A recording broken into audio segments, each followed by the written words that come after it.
Olá pessoal, hoje nós vamos falar sobre o sistema respiratório. No sistema respiratório ocorrem as trocas gasosas entre os pulmões e o sangue que ali circula. O oxigênio ele entra nos pulmões, se difunde para os vasos sanguíneos, ocorrendo a difusão do gás carbônico na direção inversa. A direção inversa seria sangue e pulmões e deste para o ar. O ar no sistema respiratório ele segue o seguinte caminho, como a gente pode observar na figura à direita. Narinas, cavidades nasais ou fossas nasais, faringe, laringe, traqueia, brônquios, bronquíolos e alvéolos pulmonares. Nós temos duas partes principais do sistema respiratório de acordo com as suas funções. A parte que conduz o ar das cavidades nasais até os bronquíolos e a parte constituída pelos alvéolos pulmonares, onde propriamente ocorrem as trocas gasosas. A gente pode observar nessa figura abaixo uma ampliação do pulmão, onde mostra o bronquíolo, os alvéolos e os capilares sanguíneos. Os pulmões eles têm aspecto esponjoso e elástico e são formados por milhões de alvéolos que se enchem de ar.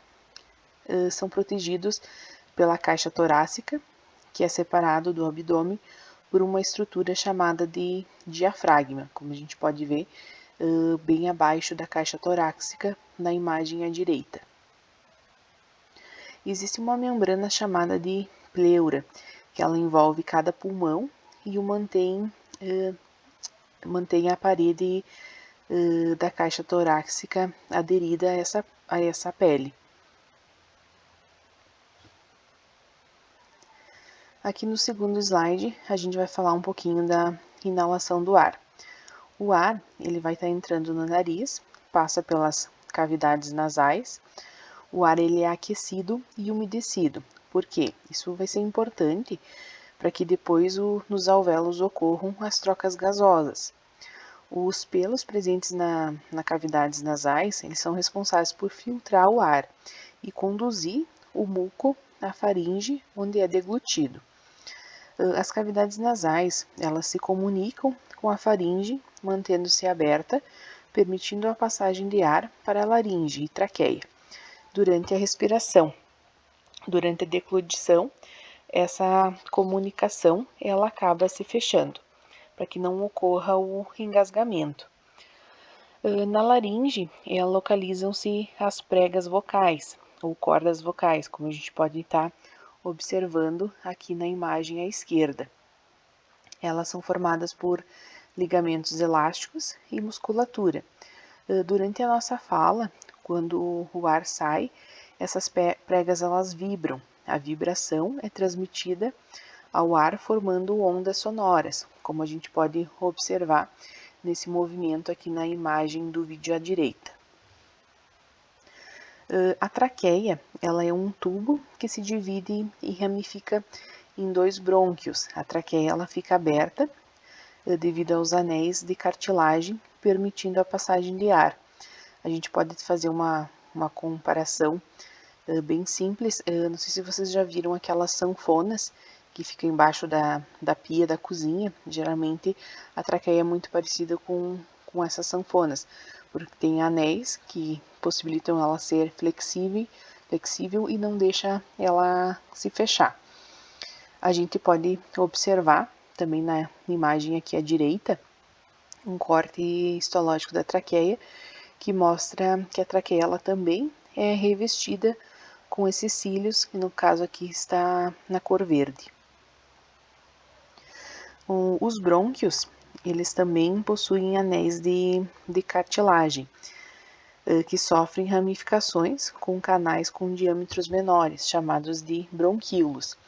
Esses terminam nos alvéolos, que são pequenos sacos de finas paredes nos quais ocorrem as trocas gasosas. A gente vai voltar aqui uma imagem, a gente pode verificar aqui o brônquio, os alvéolos, que são os pequenos sacos, e aqui os capilares sanguíneos. Existe um epitélio ciliado, produtor de muco, que retém partículas menores, que podem ter aspectos, pode ter um aspecto ciliar. No tecido pulmonar existem também os macrófagos, que são cílios do sistema, que são as células do sistema imunológico que englobam bactérias e partículas de sujeira. Então a gente pode estar observando nessa imagem aqui ao lado, essas bolinhas amarelas, elas são os macrófagos. Quando os cílios de todo o sistema que começam na cavidade nasal e passam pela traqueia não conseguem reter alguma partícula, alguma sujeira que tenha ficado, os macrófagos acabam fazendo essa parte. Eu não sei se vocês lembram daquele joguinho antigo, o Pac-Man. O macrófago, ele mais ou menos tem essa função. Ele acaba englobando essa partícula e não deixando ela passar para o restante do sistema. Aqui a gente vai falar um pouquinho do cigarro e o sistema respiratório. As substâncias tóxicas do cigarro, elas destroem esses macrófagos que fazem essa espécie de proteção. E também destroem as células ciliadas da traqueia.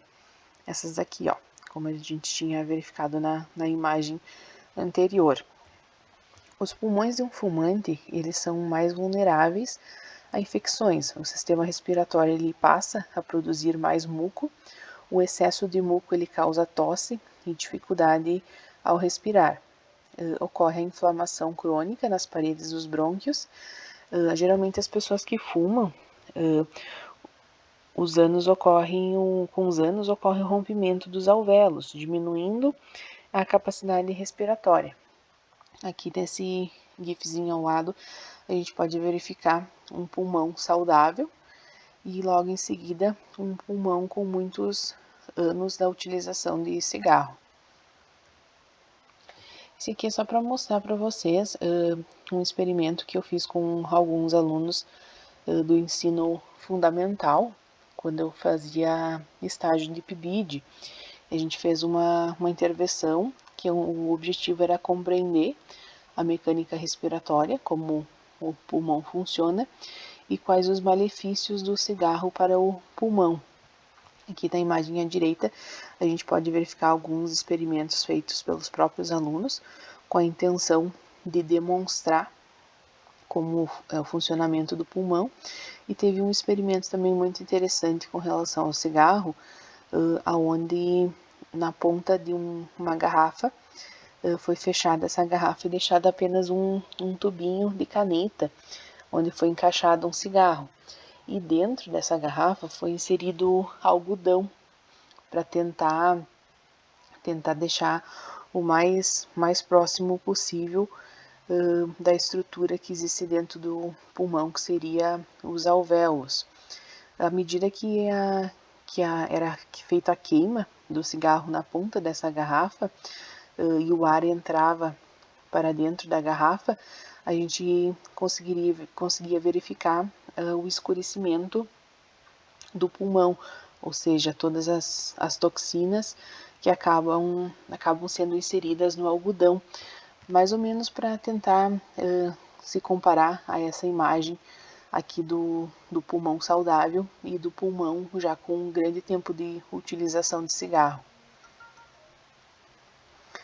Aqui na questão da ventilação pulmonar, a gente tem a entrada do ar nos pulmões, que é chamada de inspiração, e a saída de ar dos alvéolos, por meio da expiração. Para que ocorra esses processos é necessário dois mecanismos, o movimento do diafragma para cima e para baixo, e a elevação e abaixamento das costelas. Na inspiração, a caixa torácica ela se expande devido à contração de um grupo de músculos, eleva a costela e o diafragma também se contrai. Já no caso da expiração, os músculos eles relaxam juntamente com o diafragma, eliminando o ar. Nem todo o ar ele é expulso dos pulmões, resta um pequeno volume dentro dos alvéolos evitando o colapso das finas paredes. Aqui, se vocês podem verificar, na parte direita, tem um experimento bem simples para tentar demonstrar como que funciona essa contração do diafragma. Eu vou tentar mostrar aqui para vocês. Eu tentei representar esse experimento. Nada mais é que uma garrafa, onde aqui na ponta a gente coloca um tubinho e dentro vai um balão tentando representar o pulmão. Aqui embaixo é utilizado outro balão cortado que representa o diafragma. Vocês podem verificar que dentro o balão ele se encontra murcho. E aqui é como se o diafragma embaixo tivesse relaxado, ele não está contraído. À medida que eu puxo para baixo o diafragma, o balão que está dentro ele acaba se enchendo. É o mesmo processo que acaba acontecendo com um pulmão. Diafragma relaxado, pulmão vazio. Diafragma contraído, o pulmão se enche.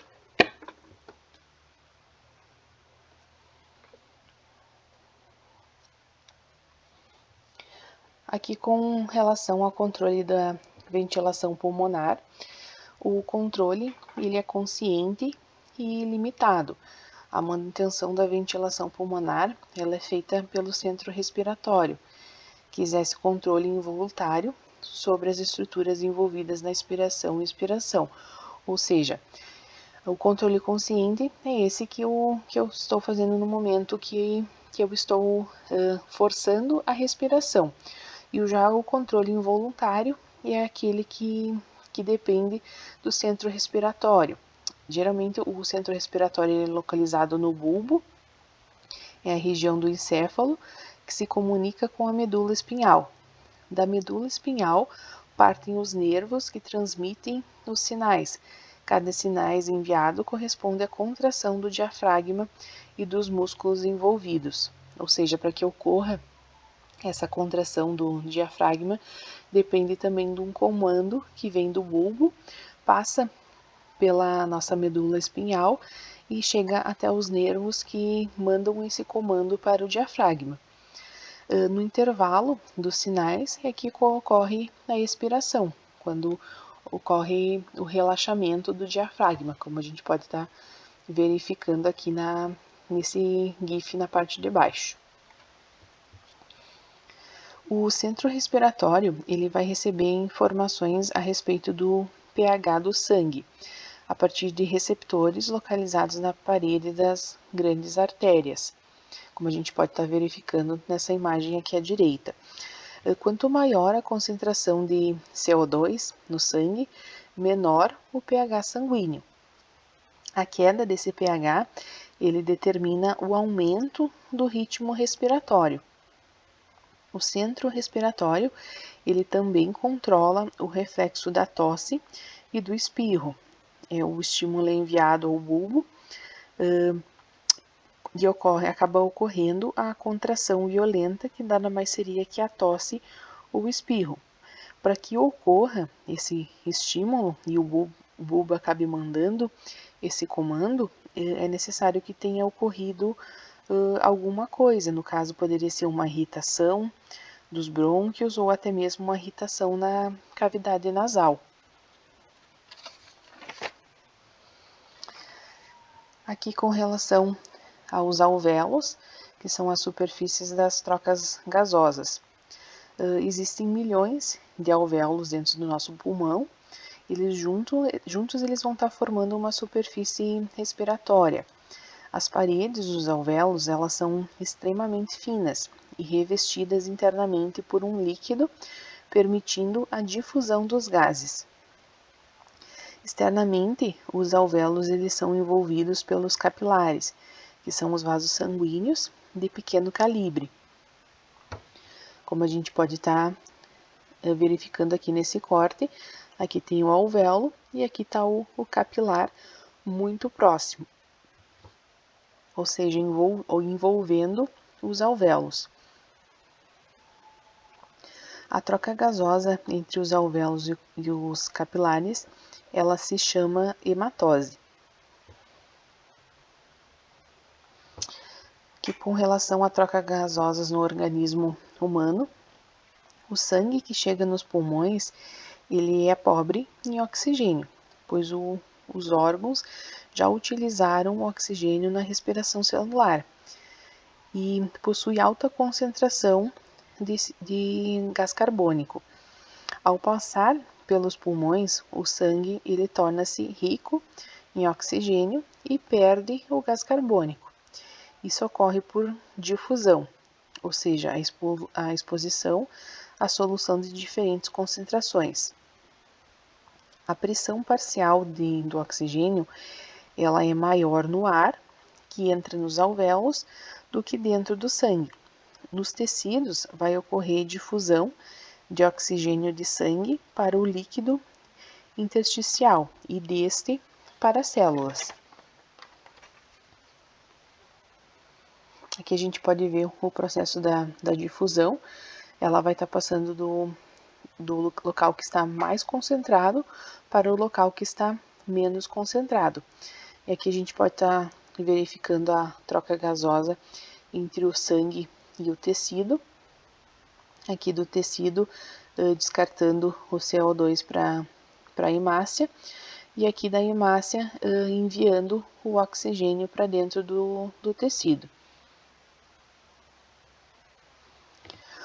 O gás oxigênio, ele sai dos alvéolos e chega ao sangue. Ele é transportado no interior de glóbulos vermelhos, chamados de eritrócitos ou hemácias, ligados a moléculas de hemoglobina, formando a chamada oxihemoglobina.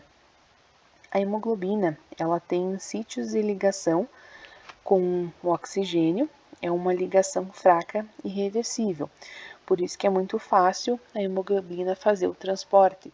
À medida que o oxigênio ela vai estar se ligando, ele também acaba tendo a condição também de se liberar da hemoglobina e ser transmitido para a corrente sanguínea ou para o tecido.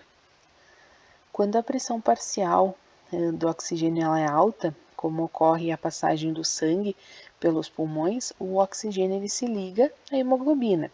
E quando a pressão parcial do oxigênio é baixa, o oxigênio vai ser liberado. E como que funciona a questão do gás carbônico? O gás carbônico, geralmente, ele é dissolvido no plasma sanguíneo, em torno de 7% ocorre isso, e combinado com a hemoglobina já seria em torno de 23%, mas também tem a parte de 70% que seria sobre a forma de um íon bicarbonato no plasma. Ou seja, neste caso, o CO2 ele é transformado em íons de bicarbonato e são liberados no plasma, mantendo o pH do sangue básico, facilitando o relaxamento e a expiração. Aqui a gente pode estar verificando um mapa mental que resume tudo o que foi falado. E aqui ao lado direito a gente tem todas as partes todas as peças que fazem parte do sistema respiratório com as suas funções.